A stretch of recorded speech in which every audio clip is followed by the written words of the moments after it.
Good morning, good morning, good morning, and welcome to this gorgeous Friday. Up here on the Northern Rivers, the sun is shining. It's a little wintry, but quite beautiful out there. And I'm just doing a little bit of housekeeping behind the scenes and inviting or promoting Jenni to a panelist. So I've got my partner in here, and let me just get my...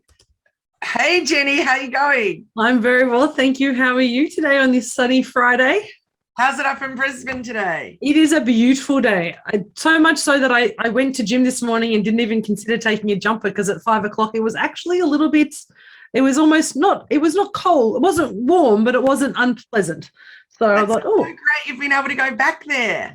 Yes, I know. We're lucky. We're able to go back on Monday this week. We're very blessed to be able to leave the house and be able to do things like that. So we know not everyone is so fortunate as we are up here. That's brilliant. I'm glad that's happened for you guys, though. That's awesome. And I know it's such an important part of your daily routine. It's 100, and I realize that's what we were missing. I think during lockdown, we were allowed to exercise outside within 10 kilometers of your home. And so what the gym actually suggested we did, we went and borrowed some equipment in the mornings, and you can exercise in pairs. So my gym buddy and my gym BFF and I were training at 6 o'clock together on our own Zoom links, but in the same place at the gym, in the park. So we could still actually get some connection and get out of the house, but still actually meet all the COVID requirements. So that was actually a really insightful idea. Very innovative. That's so great. And how are you guys going down with all the stuff? I mean, you're an ever-changing kind of environment you're in down in Bangalore at the moment. Yes, we've got a bit of lockdown life going on, but I quite enjoy a bit of lockdown life, and my daughter loves it. She loves learning from home. And I love it. Cooks all day, so that works really well for me. Well, perfect. Even better. So yeah, it's pretty good. And we just got to roll with it, whatever's happening. And exactly. And I agree with your post this week about the rollout of the COVID, the vaccinations has been a little bit of a debacle, but I'm hoping that you get yours as soon. I got my first jab yesterday, doing the right thing, but it seems insane that somebody, you and your daughter in your position, are not able to get that done, soon, because it is literally life-threatening for you. Yeah, it's pretty bizarre. Yeah. Pretty bizarre how things are going. Well, hopefully soon you can say that. Pardon? Hopefully soon you can say you've got your jab. Yeah, and go you. I'm thrilled that you've done that. That's great. Are you feeling good? I am actually. I was expecting to be, my partner was a little cranky, I'm not going to lie, the day after his jab. And we're going to blame the COVID jab for that.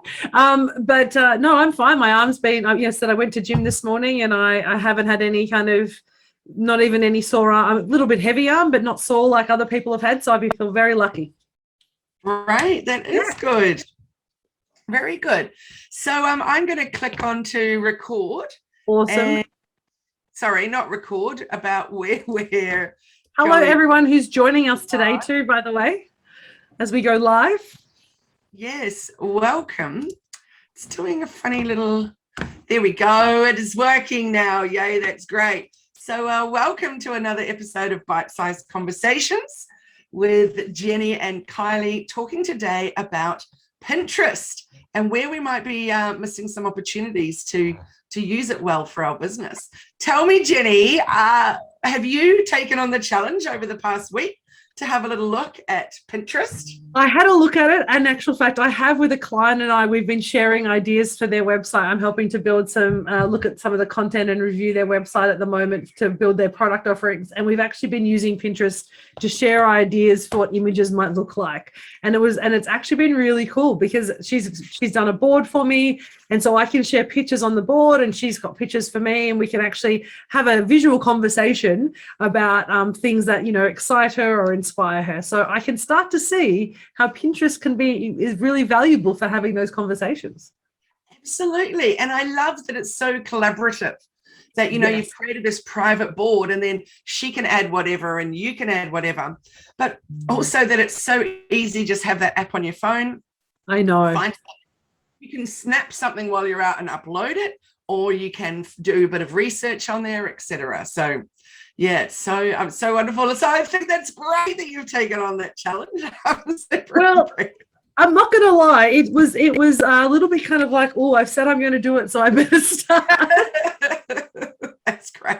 Not going to lie. But having said that, I can 100% see. But what I also did is, as you do, you go down the rabbit hole when you're first finding something new, is I did have a look at things like the resources. So, I like providing like little resources and tips, particularly for my workshops.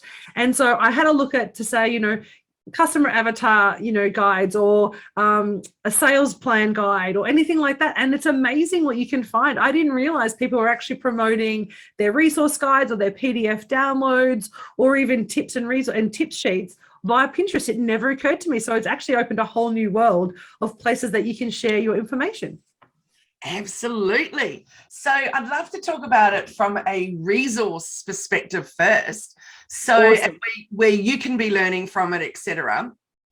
So I'll give you an example. Yesterday afternoon, I was teaching a Canva workshop. And so I said, so first of all, we're setting up our brand kits in Canva, because you shouldn't do anything until you've set up your brand kit. So you know that you're on point and all of that. So with your brand vibe.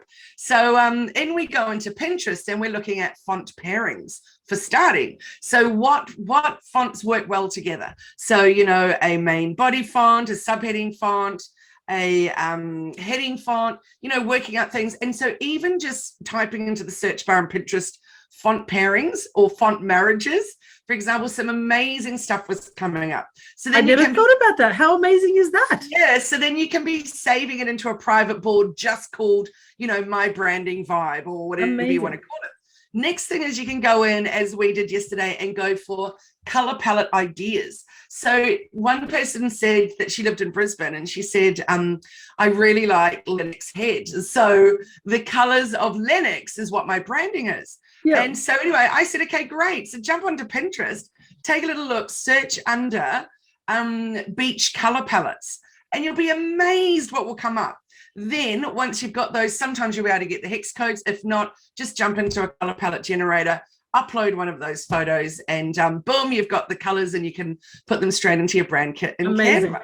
So that's a really cool thing. I did not know that. So that's even cooler. Yeah. Then you can start going and looking for, so my main colors in my business are turquoise and charcoal and sort of an off-white. And the feel that I really like is a bit of a vintagey feel or a bit of a quirky feel. Yeah. So I type into the search bar quirky teal, and you'll be amazed what will come up. Quirky teal. I would never even imagine that. Just some really funky images. Now, I'm not necessarily going to use them because that would be stealing, but it's giving me ideas. And then I'm, of course, putting them all into my branding board. So it's given me a real feel. Then as I start looking up vintage, and I'm finding really funky old typewriters and things, and I really like to do that whole old with the new. So the latest iPhone with the first original Mac, for example, and that whole journey of where have we come, which is very much like all of us in business. Yeah. And so just doing searches for those is so amazing. Now, the problem that a lot of people do, though, is they use those images on their Instagram accounts. And then at the bottom, they'll give a credit and say via Pinterest, which is just so wrong. It's definitely stealing. So making sure that you find out where those images have actually come from, who is the original source. That can be a bit of a long process because you need to click through, find their website, then find their Instagram so you can tag them. So I think better off just to find an image that's similar, that's a free image through Unsplash or something. Yeah. But that's my next top tip, is in terms of how you would use it for yourself. So if you go onto your own website and you spend a little bit of time today or this week pinning every single image that you've got on your website directly into Pinterest, then when somebody searches for that, and obviously you need to do some keywords in your descriptions and things on Pinterest. Yeah. But if somebody clicks on one of those images, I'm pointing with my new lip gloss, actually. I have my pen too. I do the same thing. As somebody clicks on one of those images, this is what's the most incredible thing about Pinterest, I believe, is that it's a direct link directly to your website. So it's completely different than Instagram, than Facebook, etc. Yeah. You click the image and boom, you're ready to either buy that product or book that service or read the blog. There's nothing in between. There's no, look in my bio or any of that kind of stuff. So much easier. You're on it. It's incredible. So the mistake that so many people make is that they set up Pinterest, they go to Pinterest, they make all these great boards, they upload all their graphics, but they don't link it anywhere. So then when people click on it, it goes nowhere and they can find out nothing more about what's behind it or what you want them to do.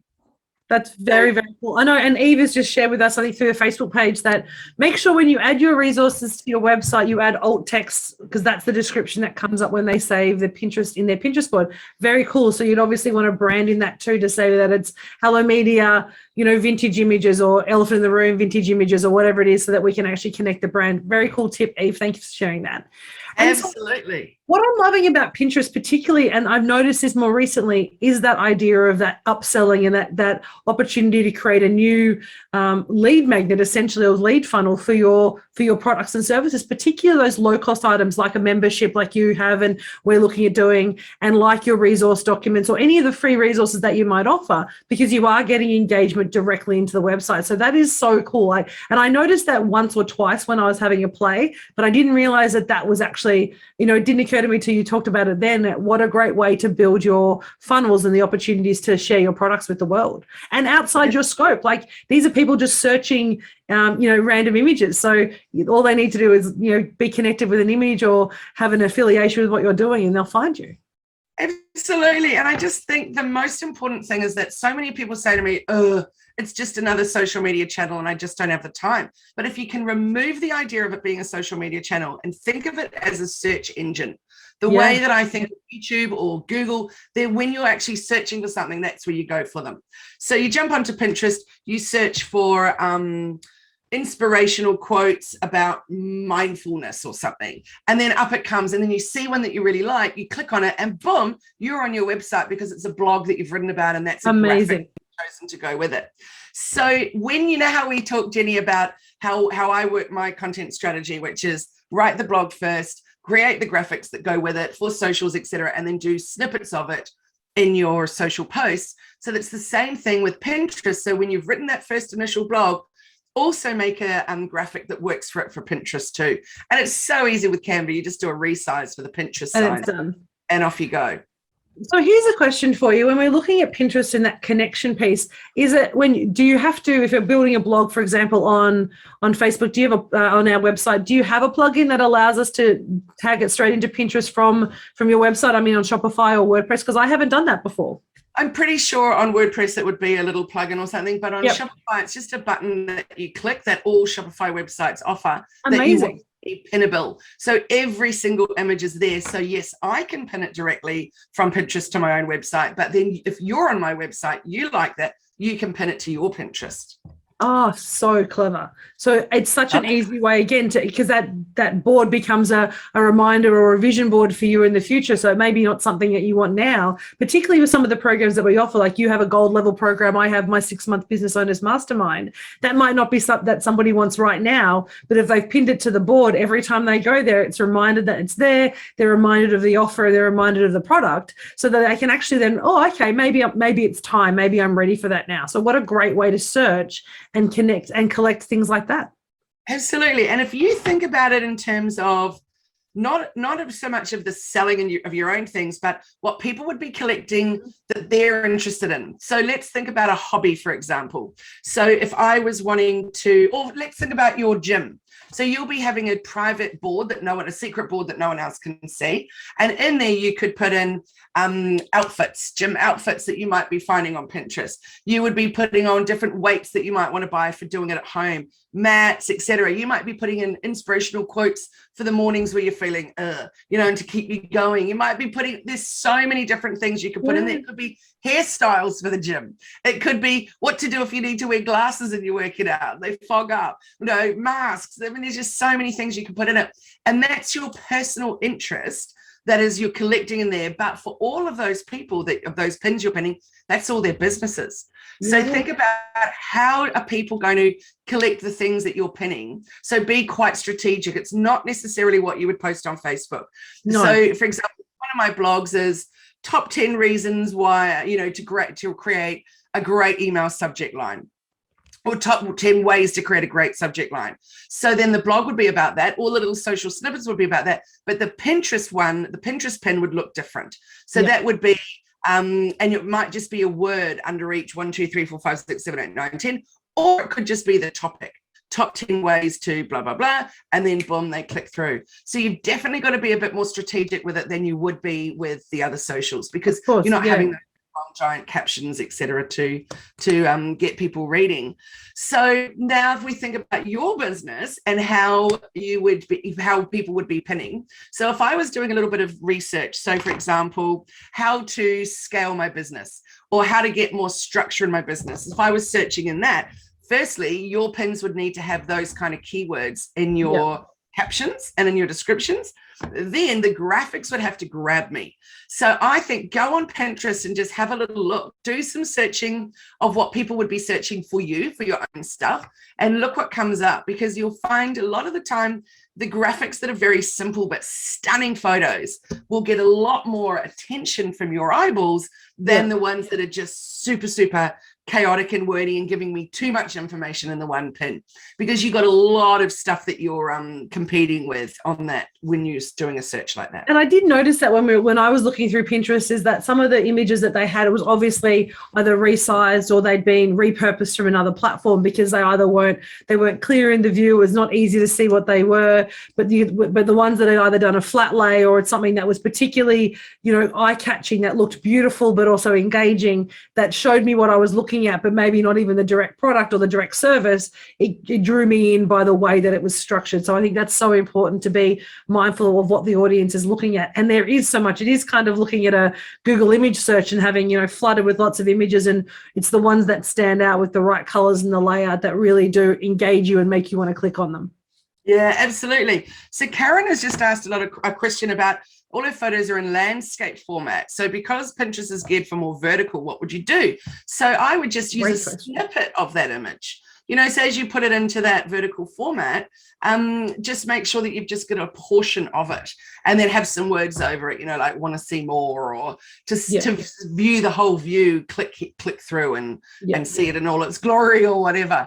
Because, but I still think you can put some landscape things up there. Like when I'm pinning everything from my website, I'm certainly not resizing any of that. And because I'm using it, so much of it just for research, like I would say, I don't know offhand, but I've probably got 100 boards, and probably 85 of those would be secret boards that no one can see, because what I'm using it for is for research, and for, just like you said before with your client, I'm using it for planning with my client. So a client and I have a secret board, or when we're doing a branding masterclass, then we'll have one for the whole class, for example, and we're all pinning into that. But I've got clients from 5 years ago that are still pinning into that board that they have as a secret with me. They'll still send me a little message and say, what do you think of this one, Kylie, for example? 5 years after us working together.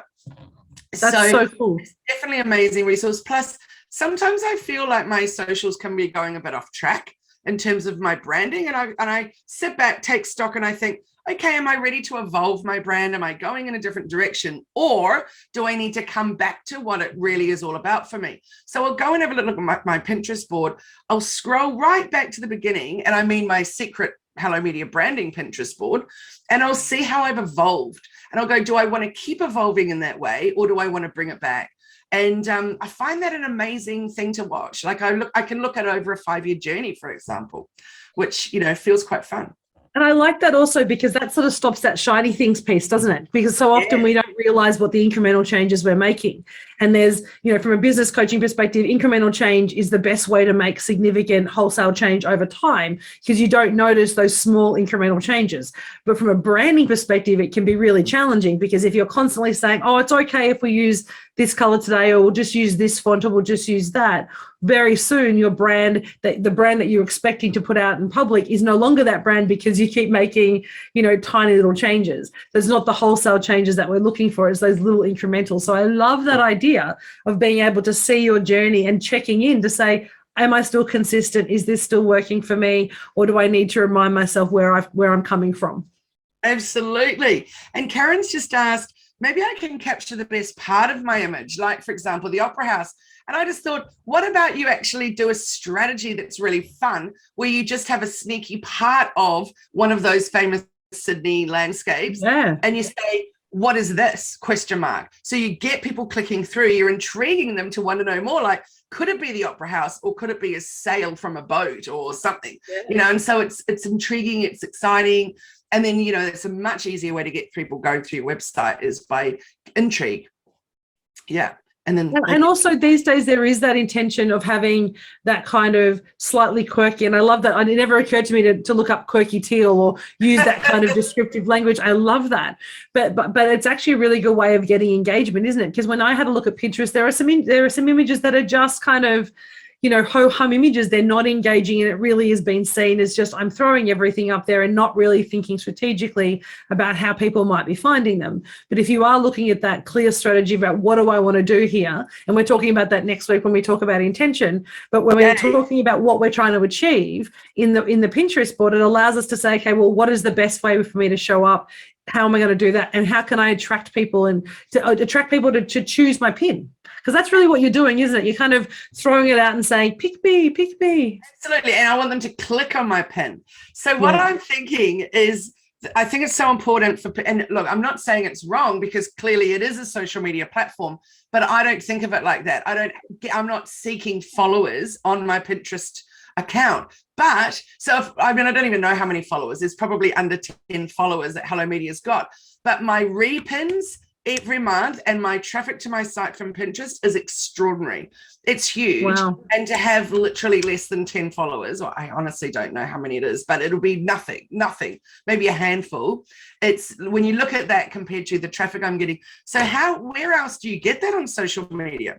When the number of followers you've got is it's not the most important thing, because obviously the quality of your followers is the most important thing, but on Pinterest it's not even at all. So it's just about being found when people are searching. So I'd love to give this little example of how I used it 8 years ago now, when my daughter was having her 10th birthday, and we did a Harry Potter party for her, and I know nothing about Harry Potter and have no interest in Harry Potter. And so I was like, and I'm really into birthday parties. So I was like, I've got to make this the most epic thing.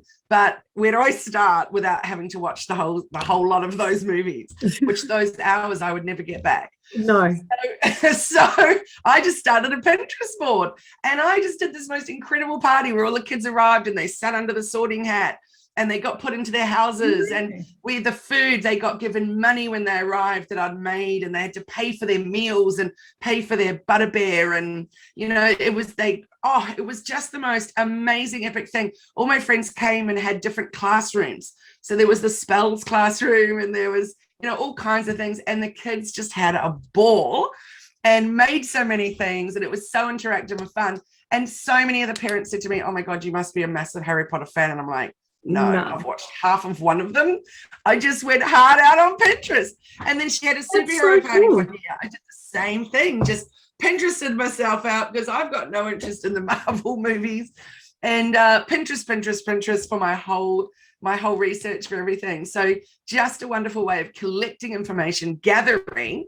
And then, you know, so my challenge to everybody listening would be to not think about it for your business today, but jump on there, think about something that you want to research. So, for example, a renovation of your laundry, a setup of how can I rearrange my lounge room? How can I, exercise outdoors when it's lockdown times? You know, like anything you want to, and make a secret board and start researching and start pinning into that board, or saving pins in that board. And you'll be amazed at what you can find. And definitely worth it. So instead of thinking of it as a social network, think of it as a search engine for images. And I think that I love that idea. You'll have a ball. I think the idea about putting it in that as a search engine for images is a really great way to engage. And also for people who and I wrote a post this week about, are we creative? How do we find ourselves are creative or structured, and do we define ourselves as different things? And what Pinterest allows you to do, and that's what I find recently, is because you're getting inspiration from things, it actually starts working your creative bone. It actually in your creative muscle in your body, and saying you start to get inspired by things, and you start to see things differently when you're looking at images all day, and not all day, but it for a period of time and you get an opportunity to do that, it actually starts building this creative muscle in your body, because you start to recognize the things that you like and the things that you don't like, and you can start to see how things go together and to pull information together in a different way. So I actually really enjoyed it from a kind of more kind of geeky way, about the fact that I was seeing things differently by looking at it from an image perspective rather than looking at content and words and kind of purpose. Absolutely. And I find it so much more enjoyable if I just want a mindless scroll than Instagram or Facebook, for example, because I'm not just mindlessly scrolling, I'm typing in something that I'm interested in. So it might be, kitchen organization.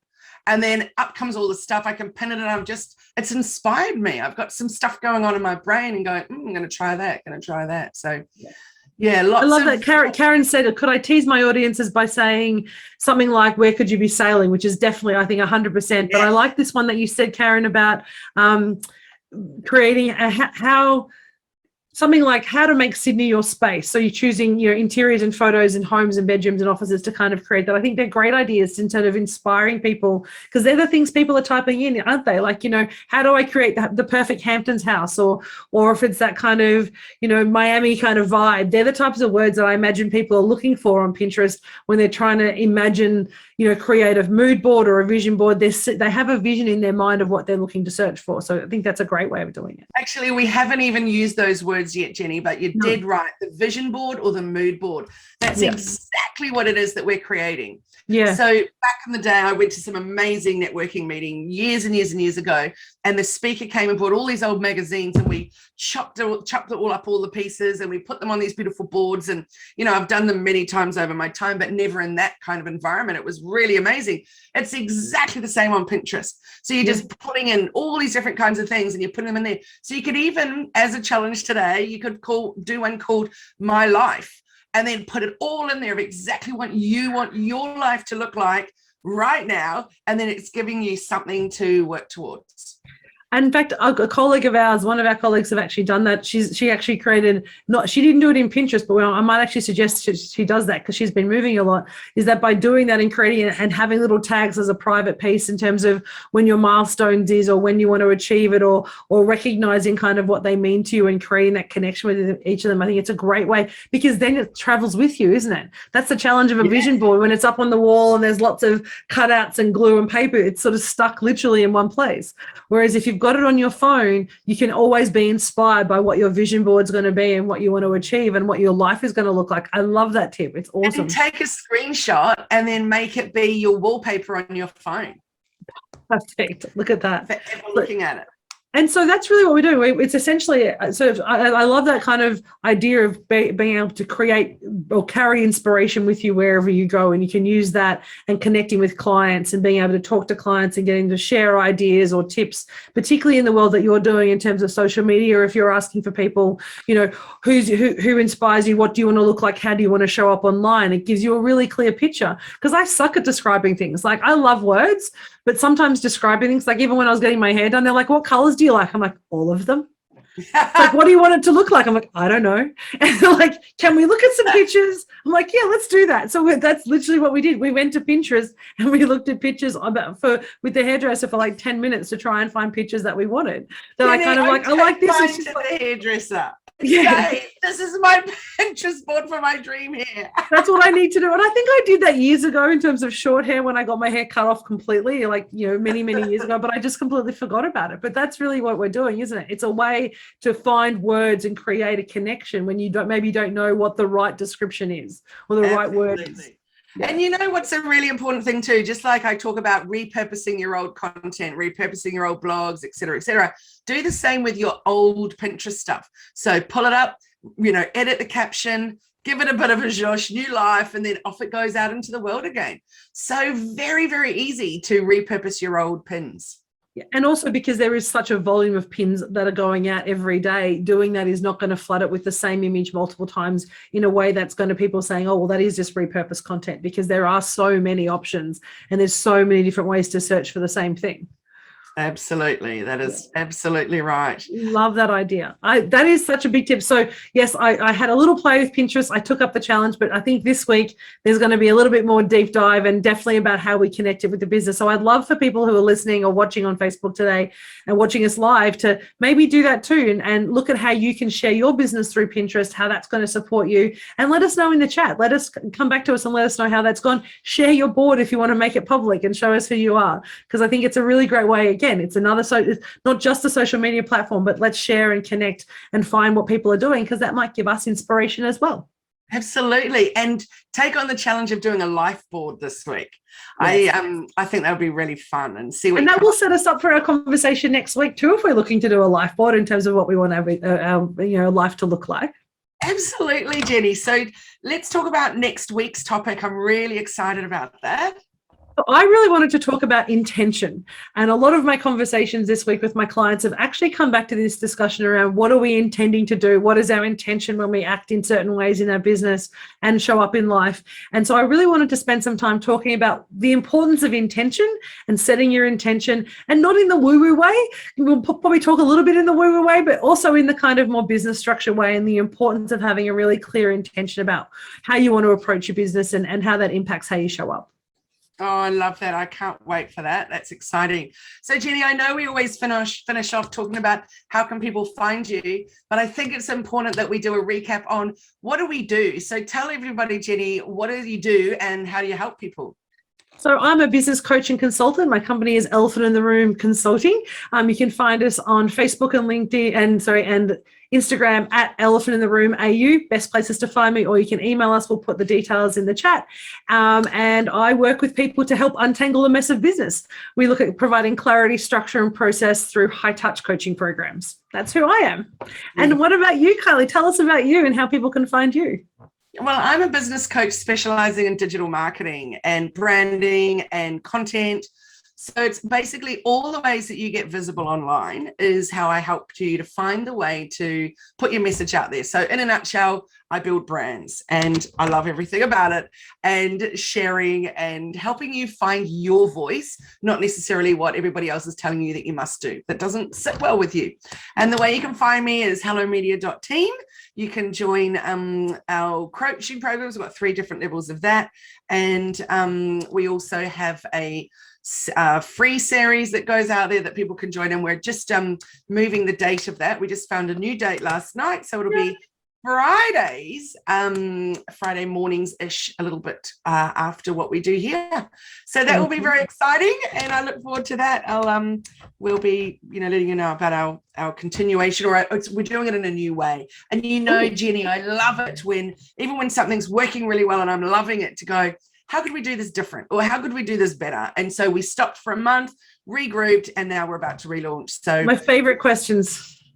Yeah. Favorite question I asked was 2 ways: either how do we do it better, or how are we making this too hard for ourselves? How do we make this more difficult? But I know Merlin's going to put all their contact details in the chat, and I'm very excited to see and hear about people's vision boards or life boards next week. Please take up the challenge. I think it's a really great one. And if it does nothing else, it's going to help you focus and think about where are you at today and how does that look for you? Is this where you want to be, or is there something else that you want to do? And so that will lead into our awesome conversation next week on intention, the same time, same bat channel at 9:15 on Facebook, LinkedIn, Facebook, Zoom, and other streaming services that we're on. We're across everywhere now, aren't we? And then a podcast. And then the podcast, if you miss it. Exactly. We're everywhere. Awesome. All right. Well, I look forward to seeing you Friday, Jenny. Thanks so much. And your hair looks glorious. Thank you very much. And have a fabulous weekend. And thanks for joining. Have an awesome weekend. Take care, everyone. Thanks for joining us.